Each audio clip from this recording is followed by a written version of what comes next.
Some of you might remember being in front of a TV on December 6th in 1989 when 14 women were separated from their male engineer colleagues, student colleagues, and murdered at the Polytechnique in Montreal.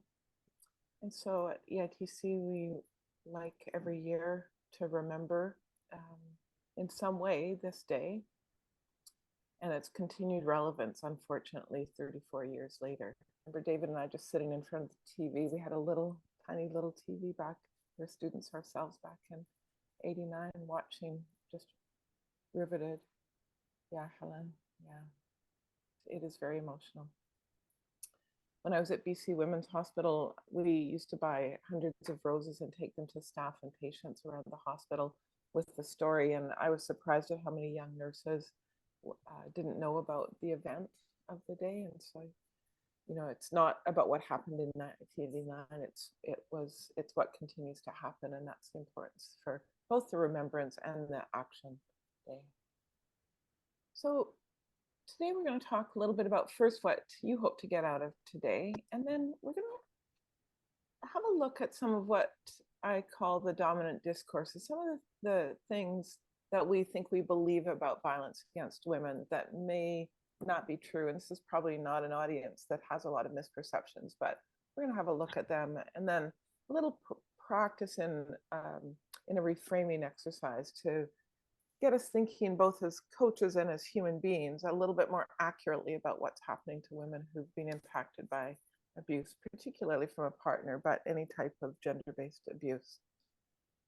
I'm going to share a little bit of research that my colleague and co-author and I have recently completed, and it's not published yet, so it's not fulsome, but I think it will be very interesting for you as coaches. And then we'll talk a little bit about how to support women and some of the implications for you as coaches, whether you're formal coaches or use coaching in your organization or practice.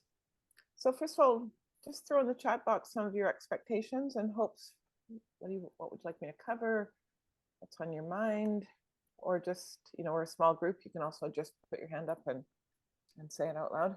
Well, as a coach, you know, I worry about not like missing the cue or missing something in the way someone's expressing themselves, because, you know, Jill and David, we've talked about this.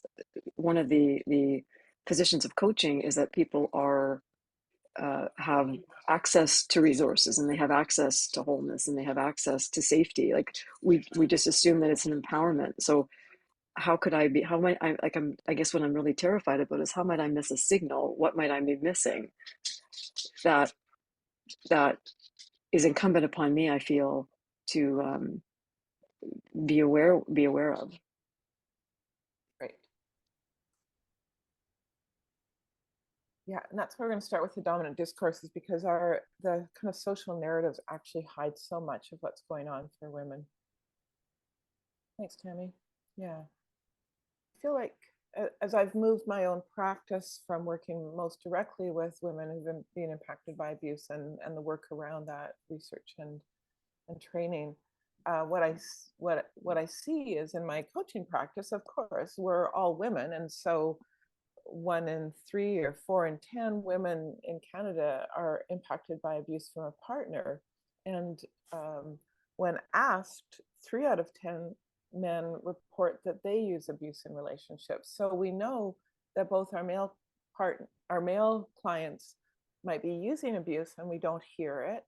And we know that our women clients are impacted by it, but unless we're attuned to it, we may step over it.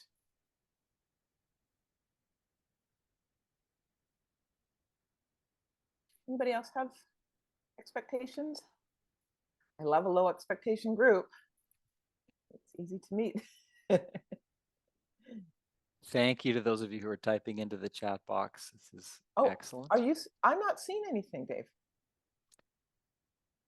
So we've got interested in the latest research, how this topic ties into emotional intelligence, how to leverage it in support of women who have experienced violence, expand my understanding and reflection, its relevance to gender-based violence. It's the first time I've seen it raised in a coaching context, so important in coaching, absolutely. Thank you. Great. Okay. Okay, so just quickly, 6 reasons that we should all be knowledgeable, and you've named some of them already, that it can be a part of any client's experience, and that a violence-informed coach approach creates safety for women, because women know that you're dialed in, that you understand it, that you're not going to give dangerous advice, that you're not going to actually give advice, but in particular, not move clients towards something that might be more dangerous for them. Coaches can avoid echoing the dynamics of abuse, and by that I mean most importantly that we don't take power from our clients.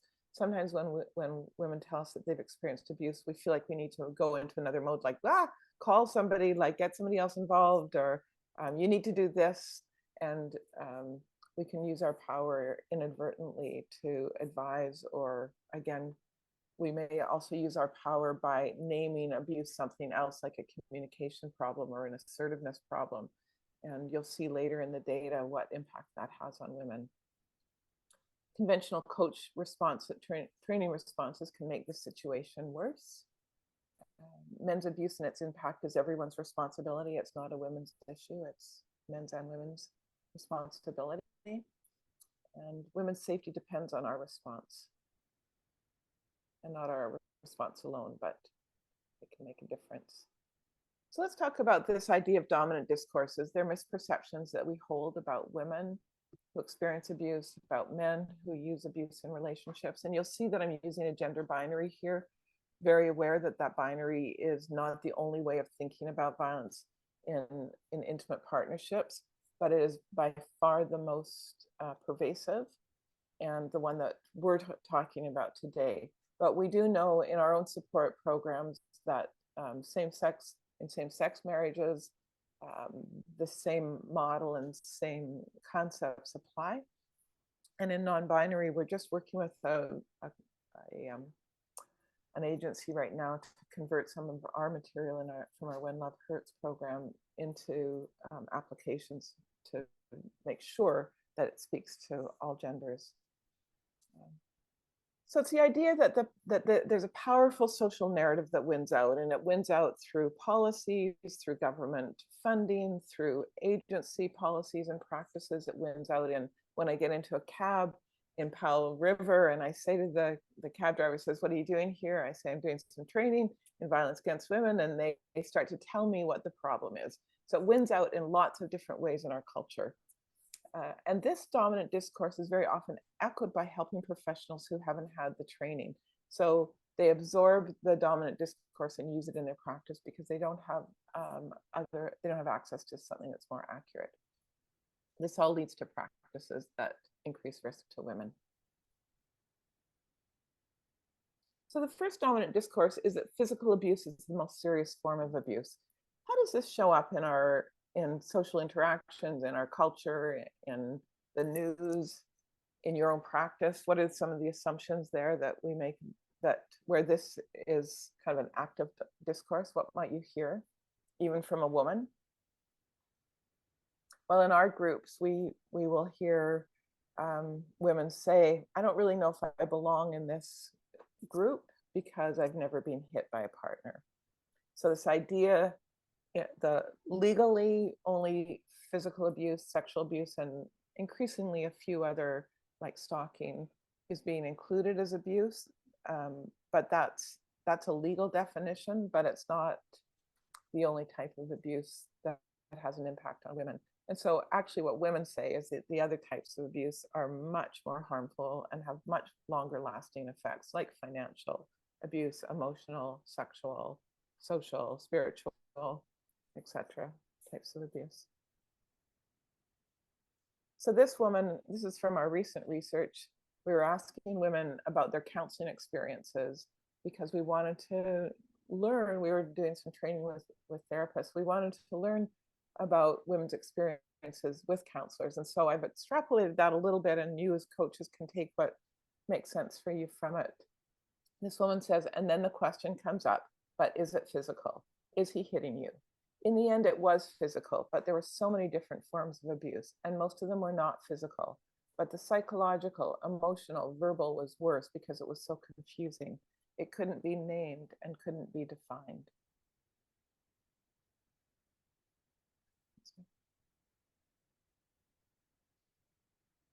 So just to help us get our heads a little bit around what we mean by abuse, to counter this dominant discourse that it's physical, here's the cycle of abuse, and we'll go through it as a tool another time. But just as a reminder that abuse generally has these three different stages or channels, and they don't come as tidy as this where there's abuse. But one of the most confusing aspects of abuse is the honeymoon part of abuse, because it looks so normal. And that's what women are attracted to from a partner.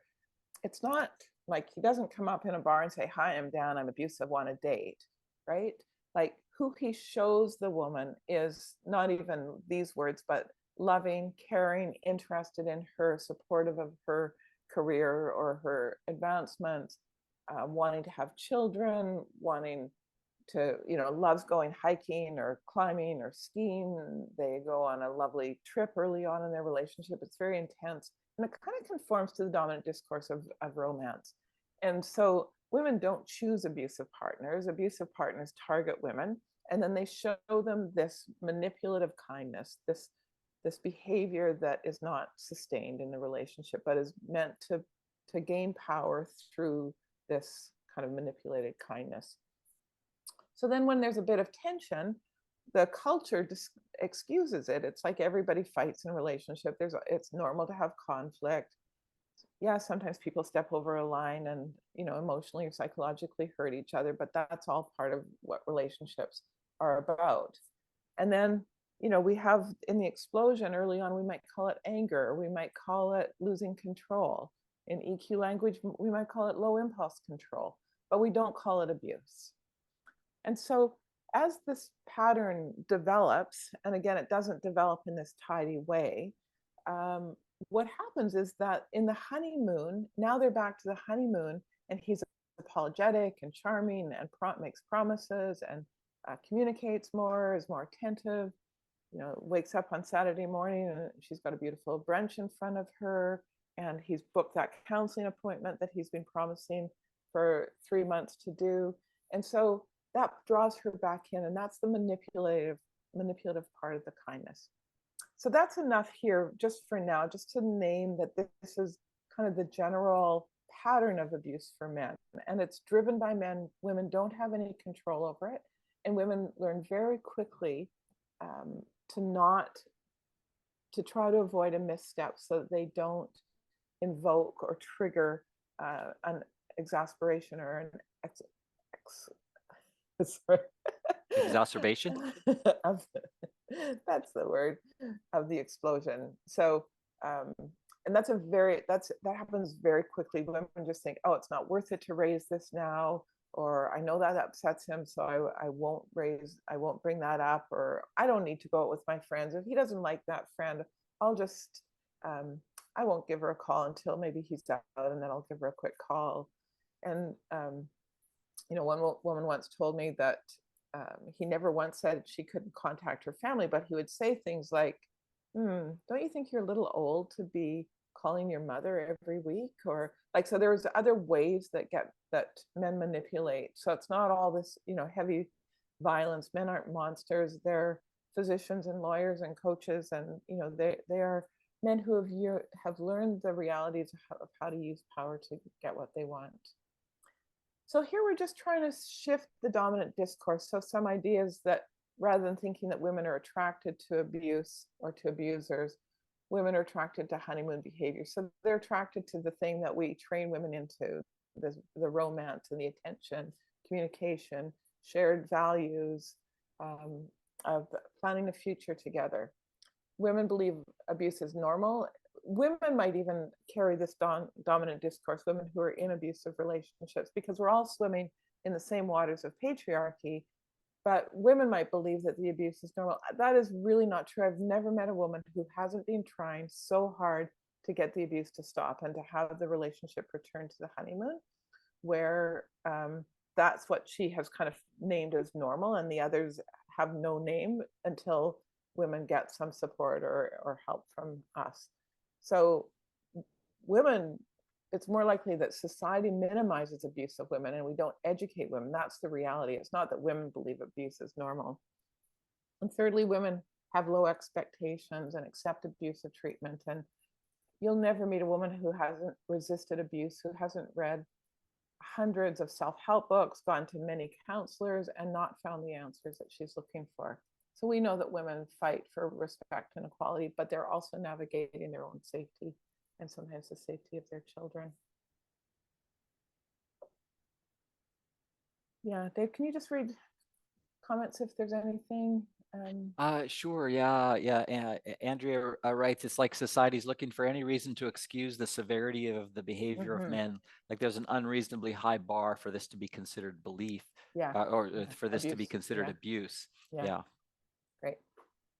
So the next dominant discourse, that it takes two to tango, that we don't like to hold men accountable for the abuse in the relationship. So like we're always looking for what's her part in it. And in coaching, that's a reasonable thing to think about, is what's your part. But in where there's abuse, it's only his part. The rest is all her navigating safety and creating strategies for herself. So what might that look like in a coaching practice where we think it, it takes two to tango? We might say, that's your partner's side of the road for him. What's on your side that we can have a look at? Or I don't know, anybody have some thoughts out there about what that might look like?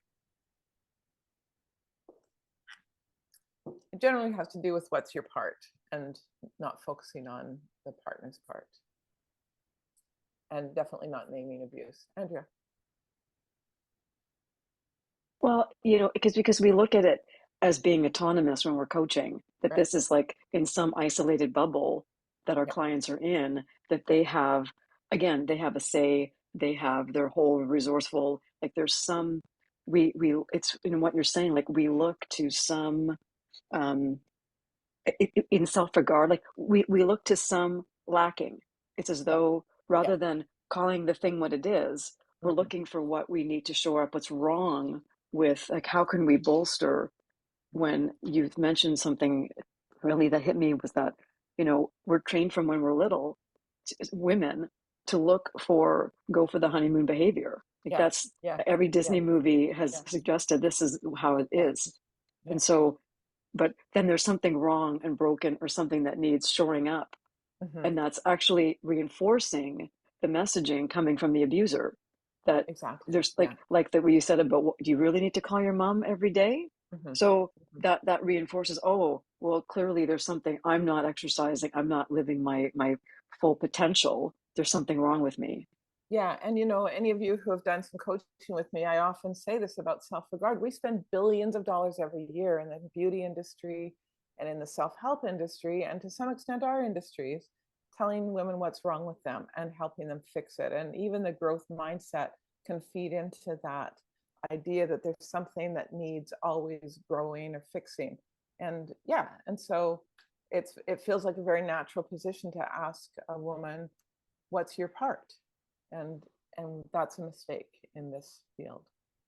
So there's an idea of mutual battery, and we'll just skip through this, that more and more women are being charged with abuse. So there's this idea of mutual, which is impossible. It's always about one person using power over another person. That's the fundamental definition of gender-based violence. And so mutual is just conflict. It's a fight between two people. It's both having equal resources and equal power. So there isn't mutuality where there's abuse. The reality is that 88 to 95% of victims of abuse are women. So it just doesn't even add up that there's mutual. But we still like to believe that women and men are equally responsible for the relationship problems. Thanks. So another dominant discourse is the problem is boundaries. And I bet there's not a day that goes by that most coaches don't use the language of boundaries at least once in a day. So we're going to just have a look at what the problem with boundaries is. Anybody have any thoughts about this? About what's inaccurate about thinking about boundaries? Okay, we'll just carry on then, Dave, unless you're seeing chat. So this woman from the research says this isn't a relationship problem, it's an abuse problem. It is not because I have bad boundaries or not assertive enough. It's not because he has an anger problem. because he certainly doesn't get angry at his boss or his mom. Nope, it's all targeted at me. But she's being told many different ways and different times that boundaries are the problem. And so we teach women how to set boundaries, but what we don't say is we don't teach men how to respect boundaries. When I talked about the challenges in my relationship, I was told I need to set boundaries with my husband. What I heard was I was responsible and there's something I can do about this. Women are so willing to do the right thing and will put in the time and effort. But with abuse, it doesn't matter what you do. It is not going to stop the abuse. Another dominant discourse is, any thoughts or comments about that? I'll just keep moving on. Yeah, we better keep going. The next one is low self-esteem, that somehow women, again, this idea that there's something wrong with the woman, that women with low self-esteem are attracted to men who are abusive. We've already said that women don't see the abuse right away in the relationship. It might be 6 months or a year before they even see anything that looks like coercive control. So we know men have good management of those behaviors, but they've been hiding them. Go ahead, Dave. So in terms of low self-esteem, what women say is, I was told you don't love yourself. How can you expect anyone else to love you? I've heard that line myself. This is a woman from our support groups that was told this, but I think it's very sort of embedded in a lot of the self-help literature and maybe in coaching about needing to love yourself. I'm hoping that you can begin to imagine how difficult that is for a woman to feel like she loves herself in the face of horrible name calling and confusion and messing with women's realities, that women would even have the time or priority to start thinking about themselves, let alone the idea that if we don't love ourselves, that we are subjecting ourselves to possible abuse. I was always judged for letting the abuse happen to me because of my low self-esteem or lack of confidence. I wasn't like that before I met my partner. And that's the reality for most women, is that the lower self-regard or self-esteem is a result of the abuse, not preceding the abuse. Another dominant discourse is that women make bad choices. And we've already determined from the cycle that women make a good choice because based on what he's shown her, it seems like a good choice in a partnership. But the idea can persist that women make bad choices. So this woman says, from another research project that we did, my hip was broken. And you see how she increasingly names who the problem is, but first it's like just magically her hip was broken. And then she says, my partner had broken my hip. And I chose not to go to the hospital until I was out of the situation. And then she tells more closer to the truth, he had refused to take me. He had stopped me from going. So she starts by saying, I chose not to go. And then tells the real story is that he had stopped her from going and refused to take her. People say that you make your own choices, that you can do whatever you want. And again, in coaching, I think we deeply fall into the idea of choice, and some of us, and that we need to really examine with our client what is true choice and what is restricted and what is impossible and what is unsafe. To an extent, I agree, but when you make that choice, you and your children could be killed. So you choose not to. That choice is made for you. And we often say to women that abusive men take all the good choices off the table. And sometimes abusive men take all the choices off the table, not just the good ones. So women are left with a couple of crappy choices, and then it looks like women don't make good decisions. This woman talks about it not as choices, but as being trapped. My mom said if I chose to go back to him, she would never speak to me again. The child protection worker said my kids would be removed if I went home. The police officer said I needed to make up my mind. My partner said he would sue for custody of the kids if I don't come home. I was trapped.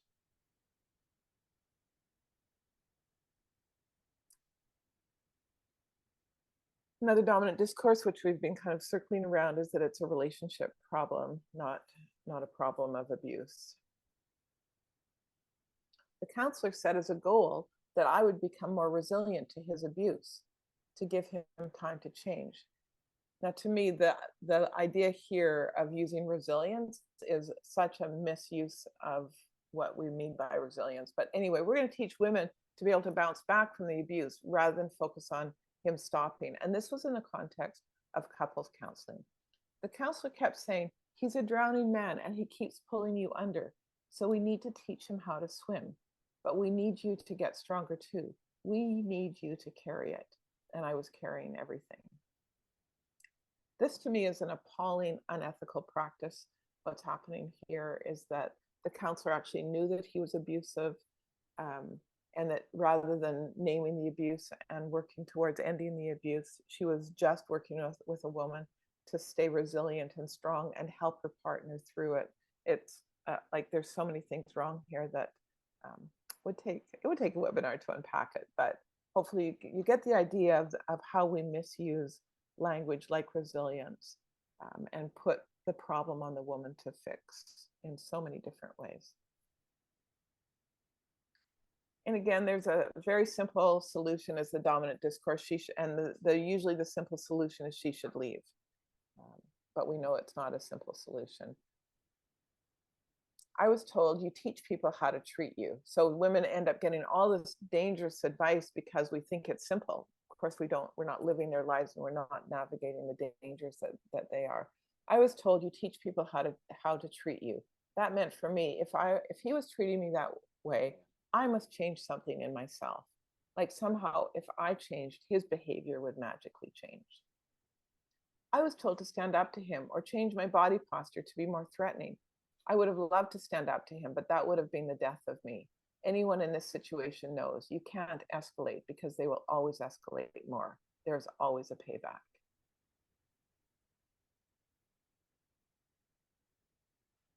So again, under this dominant discourse that there's an easy solution. Whatever action she takes, there will be payback. There will be a price to pay. Something will always escalate. She and her kids will always be in more danger. And then the very big picture of housing shortages.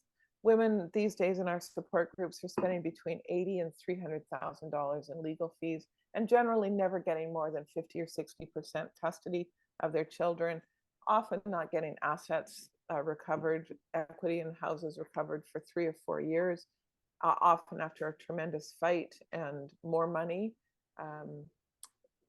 because men who are abusive want to win, and winning for them means breaking her, not getting money for him. It's about breaking her is the win. And just reminding ourselves that it's complicated, that there's nothing easy or straightforward about this, that it is complicated. And women are navigating safety first, even if the rest of us aren't thinking about that. Yeah, Jill, just quickly that story that you told me about the woman whose partner was in a biker gang, and the counselor suggested that she take a different exit from the center in order to not be detected. Mm-hmm. And what was the end of that? Well, I just thought I was so clever helping her safety plan. I was like, okay, so you need to start going out different doors at the hospital. She was a staff person at BC Women's along with me. And she looked at me like in great horror. It's like, if I change anything, that's when I'll alert him to the fact that I know that I'm being watched. And so, I had quite a lot of experience at that time, and my advice was bad advice. She knew better. And I think that's the basic premise always, is that women know most about their safety. And our job is to ask women what they're already doing, and then name that as safety planning or safety preparation. And also name that there's no way of protecting yourself fully. Like, we're not going to come up with a plan that's going to keep her safe, that there's always a way. Because again, men who are abusive, when there's an intervention, feel threatened and they escalate their abuse. They don't give in, they escalate, and they start to use and recruit systems like the legal system, like the police system, like child protection system, like a counselor or a mediator. So they just start to use their honeymoon behavior on all of us.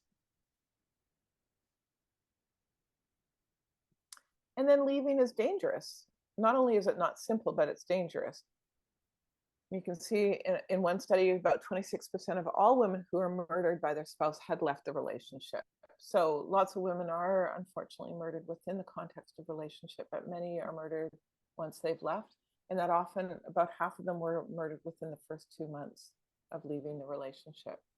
In another study, women are 6 times more likely to be killed by an ex-partner than a current partner. And in dating violence, young women are at the most risk for both violence and for murder. So almost 60% of all dating violence happens after the relationship is ended. And I think what they mean is that it's escalated to very physical, threatening abuse there. Yeah, we can't promise safety in our coaching space. It's not up to us to ask, to tell women that they'll be safe, but to really make sure that women know that safety is a conversation we can have anytime, but that we're vetting everything through that idea of safety. So what do I mean by gender-based violence? Certainly the first thing we mean is that it's not a single incident. So I was supporting this amazing woman in the States. She was in her 70s and had been a school principal, and had discovered that her partner had been having affairs and children for about 30 years of their marriage. And one night she lost her temper and threw some things in the garage, threw some things towards him, but not at him. He called the police and she was arrested and charged. And then she was forced to live with him because she was afraid if she left the house that she would no longer have access to getting back home.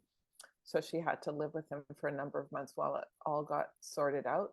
And so what the police saw was a single incident. They saw no context, they saw no intent or motivation, and his behavior over the last 30 years was not relevant to that incident. And that's where mistakes are made, is that we think a single incident. And so I find in our culture that we use the language of abuse way too often. It's tossed around as my boss is abusive, or, that's abusive. And what we're talking about bad behavior, we're talking about conflict, we might even be talking about aggression, but we're not talking about abuse for me. It's a unilateral pattern, and it's uncomfortable for us to think about this, but men are 100% responsible for the cycle and for the abuse. We know they can control it because they control it with lots of other people, and they know that we know that they target their partners. It's intentional to oppress, frighten, and humiliate women, and they have access to a broad range of coercive, oppressive control tactics in order to continue to hold the power against their partners. And the trick is this honeymoon that is interspersed with positive looking behavior. If it was all negative, there would be nothing that would keep women's hope alive, or keep probably even some of us hopeful that there might be some change. And so we need to focus on impacts on the woman rather than his intentions. So I want to talk a little bit about how do we go from here, because when women come into our practice, they are also holding the dominant discourses. They will explain to you what's wrong with them. They will explain to you the things they've tried to do to change or grow or work on things. And certainly in coaching practice, that's what I hear all the time, is women working on things for themselves. And it's one of the amazing things about women is that they, no matter what, they continue to work hard on improving themselves, but they can't do this in the context of abuse. So we want to help women reframe their experiences into these ideas of either a safety strategy, a strength, or an impact. Okay, Dave, thanks.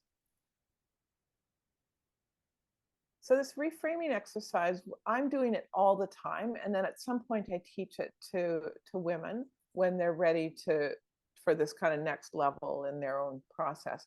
So the negative descriptions, and we've all kind of heard them, seen them, etc.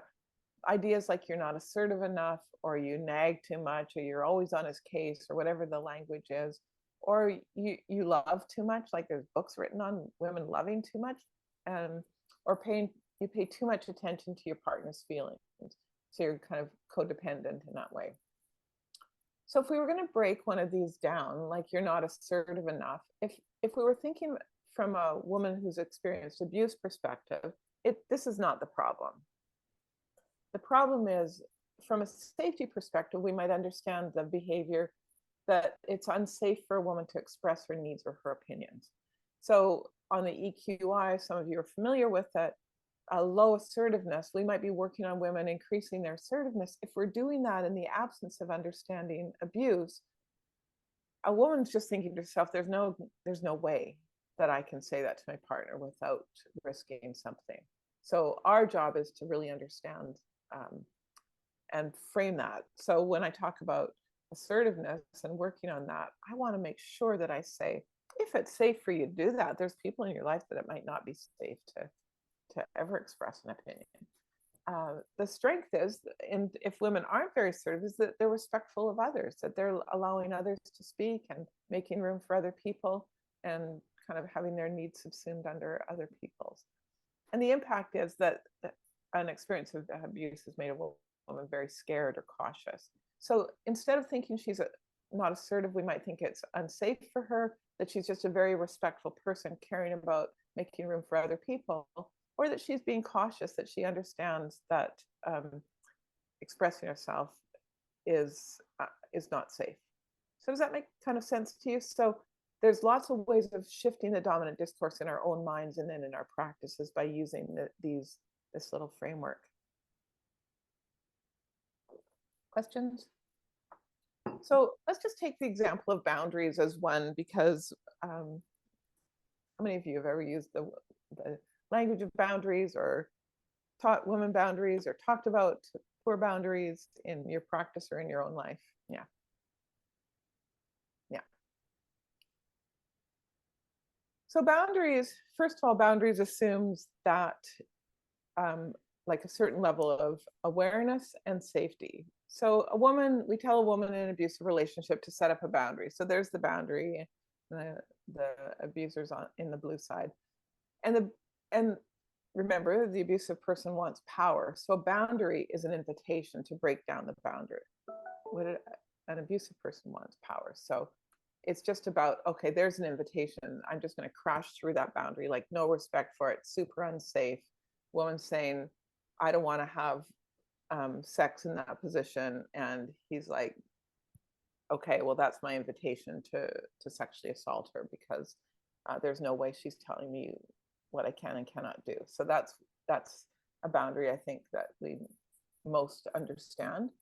But another way that it shows is just like a partner wiggling his way through, like over and over again, just like, what about this position? What if we just did this? And the next thing you know, he's crossed the boundary and they're doing exactly what he wanted in the first place. So it looks a little bit different, but it ends up with him still getting what he wants. Thanks, Dave.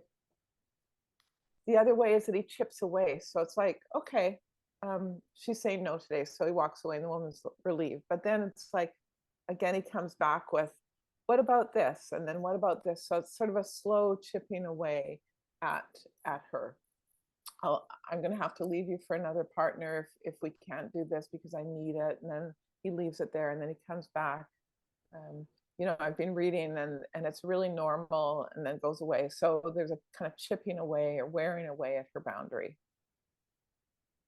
Or sometimes he just is like, just catapults over top.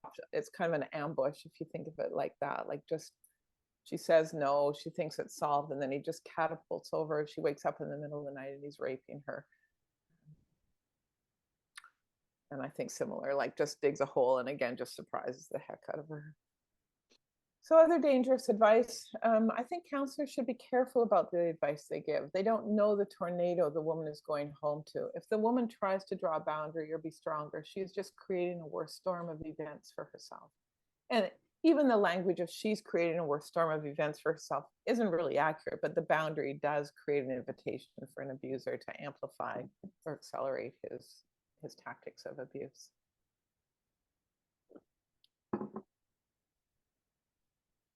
So I was thinking, Dave and I were thinking about some of the coaching perspectives that might need some reframing, that might be in our language, maybe not in our language, but ideas like that a woman's not enough or has low self-esteem.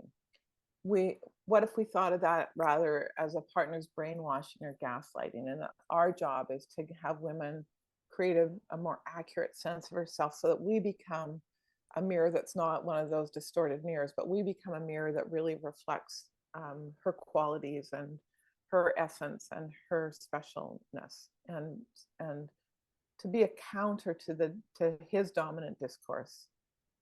Codependency, sometimes when it looks like women are like scurrying around looking after their partner and being subservient, that is just a safety strategy. That is not codependence. It's not her problem. It's just that idea of stay close to your enemies and close to your friends and closer to your enemies. That's all that is. So be careful not to use that language of codependence, probably ever. Trauma, we have begun to conflate trauma with violence. They're different, but trauma is one impact of abuse for sure. But violence against women is a broad, global, systemic, based in patriarchy problem. Trauma, when we're working in trauma, we're fixing the woman, but abuse, we're really fixing the system that perpetuates patriarchy. If somebody's talking about being stuck or hopeless or low optimism in EQ terms, I'm always wondering what kind of choices they have, and if an abuser has taken away all the good choices from her. So it's again trapped, and kind of the hopeless, stuck, and trapped. Rather than focusing on what's wrong with her, we want to focus on why is he abusive. And that's really a cultural, not just a coaching or counseling problem, but that's a cultural problem of we ask the wrong question, is what's wrong with her. Rather than thinking victim, we want to think survivor. These women are incredible, strong, courageous, brave, persistent, loving women. And we need to see them like that as survivors. Boundaries, we've talked about, it's just not safe. So it's not that women aren't assertive, it's just that they understand that it's not safe. In trauma counseling, there's this idea of containment. And I think in coaching, we've been all instructed in different ways about containing stories, that we don't want women to tell their big stories. And for me, that's opposite of what women need. Sometimes women just need to share their story and for us to witness and affirm her reality. And so containing her is another kind of way of controlling her that she's experienced from her partner. An emotional dysregulation. Okay, so think of the cycle, right? The honeymoon, tension, explosion. Like, who's driving that emotional state for her? She doesn't have a lot of control over it. She's just trying to, again, protect herself and keep one step ahead, and very often can't. So it's just a very human response to what's happening. Okay, so we promised a little bit of connection to the EQI. So let's have a quick look here. Most of you, who's familiar with the model? I think most of you are folks from our group. Yeah, I hope you're all getting this idea that again, Andrea mentioned it early on. You know, in coaching, we assume the client is naturally creative, resourceful, and whole. We are assuming that this relationship that they're in is a relationship of mutual caring and concern, and we're not thinking that this is a woman under siege, that this is someone who is having to be concerned about their safety. So they are really at a survival level. We frequently talk about the EQI and EQ skills as thriving skills, and so and we're talking about effectiveness under normal or typical circumstances. And this is when you're in an abusive relationship, this is not normal. It is not a typical set of circumstances. And so it's kind of like it's not again, her responsibility to improve her self-regard, her assertiveness, etc. It is about her safety at that point, first and foremost. So in other words, use the EQI with caution. Let's keep going. Some of the things that I was just kind of brainstorming about, and I'm very open to hearing from you as we've been doing a little bit of quick thinking about this topic. How do coaches create a safe space? And to Andrew's point, we can't ensure safety, but we can attend to it. So I start with this idea that if we stop a woman's story, back to the idea of the containment, if we stop the story, especially a really hard experience, we're saying to a woman that we can't hold her story and that she is too much for us. And she's been living in a relationship where she's being told both sides of it, that she's not enough and she's too much. So what is here that we can do to create more safety for it? What's possible for us? So the first thing is to focus on safety in our minds always, that we're thinking like a differential diagnosis in healthcare. If this is just a woman, and I don't mean just a woman, but a woman working on expanding her self-regard, what would I do? But if this is a woman in an abusive relationship, what would I do? So we're trying to keep that differential diagnosis alive until we know. And we may never know because a woman might never name it as abuse for herself. So we have to ourselves hold that responsibility of thinking both ways. Dave, I think it's worth noting, Jill, that that when you tell clients, and these are corporate clients, they're not coming to Jill for their situations of abuse. They're coming for leadership development. And as soon as Jill mentions her background, the number of women that actually talk about the abuse and how it's impacted their life is huge. And so what that means is that for the rest of us, all the women that we're working with and coaching around leadership development, these things could be going on for them. They could still be carrying impacts of abuse. And again, we'll have to watch more carefully because again, we don't have the same background that Jill has in order for them to feel safe in revealing that. Yeah, and so how do you find something like, post the cycle of abuse behind you? So it's a teaching tool that, maybe a woman relates to or references or shows some interest in, like just something that tells women that you have some attention to it. Obviously, compassion, that doesn't cost us anything. So that's the thing we always want to bring to these stories, and not a sense that we have an answer or a solution, but just compassion and a preparation to walk with a woman very often for a long time, because the legal system and an abuser together can extend the life of the abuse for a decade, that women can't easily get out. And so we sometimes have to be prepared for a lengthy relationship. Our job is to normalize and affirm. And again, as Dave said, I'm able to do that more because I can draw on thousands of women's stories and just be able to do that. Did you mean to go forward yet? We just have a couple minutes left, Jill, so we have to wrap up. All right. We want to still go back. You're not the boss of my slides. We want to allow for women to narrate their own experiences, so give them room to talk, and don't hold on to your own agenda there. And we want to counter the dominant discourse. Okay, go ahead, Dave. This quote is really an important one. When we asked women with counselors who did not recognize abuse, so we'd ask them first how many of their counselors recognized abuse, and most did not. But this one was alarming to us. Did you feel your safety was taken seriously once a counselor did know? And this counselor, our counselor, knew there was physical assault happening. She was leading a marriage retreat, and she encouraged us to go, which is terrible advice in the first place. On the retreat, he got angry and broke the window in our hotel room with his head. I went down, got help, and she came up. She encouraged me to stay at the retreat with him. I think she should have encouraged me to go to the police and go home. That still enrages me today. So again, even when this counselor knew there was abuse, she stayed in the same frame of putting the family or the couple back together. So some ideas that we have information related to women abuse available, be ready to offer safety and support, planning. And by that, I don't mean bring out the sheet and do some planning, but ask women what they're doing, what's working, how we might be helpful in the planning or be part of the plan. Be clear about confidentiality. It's super important for women to know what we do with records and notes. Hold the abuser accountable. So don't ask women to fix or work on the problem. Challenge dominant discourses. So a woman says, I've always had low self-esteem. I'm going to ask about that. I'm going to say, it doesn't seem like that to me. Where are you getting your messages about who you are? So challenge it. very carefully. Be aware of how power dynamics in coach-client relationships can echo the abuse, even just by calling it a communication problem or assertiveness problem rather than an abuse problem.